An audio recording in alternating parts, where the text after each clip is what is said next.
Nihangyo yun na, ibadlong ka na nung tata sa una. Nga kuno, ubanan lako na maguli ni Mayor Joseph Cagas o ni Congressman Jan Trasi Cagas. Di ayo sa opisina niya.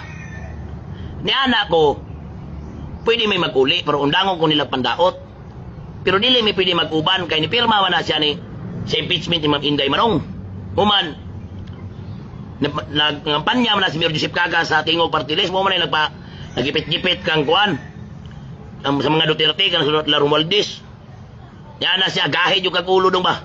Iko, nung wala man ko mangkuan, nung wala man ko magbuot kung asa ka. Ayaw na po, buti ako ang prinsipyo o baruganan, kaya dili lang yung ko sa mga Duterte. Mandi po ko kabiya, may tabo ato marabiyaan ako sa Marcos si Ibon.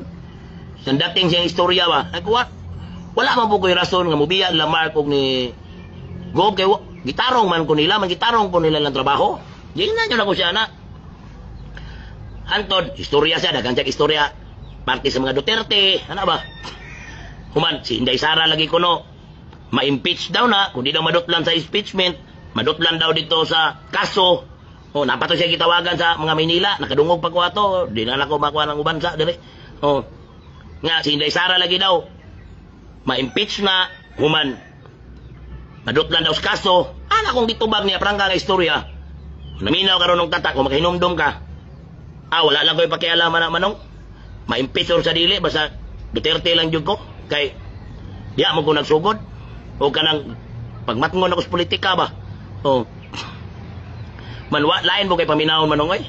Pato ko diya, mo na.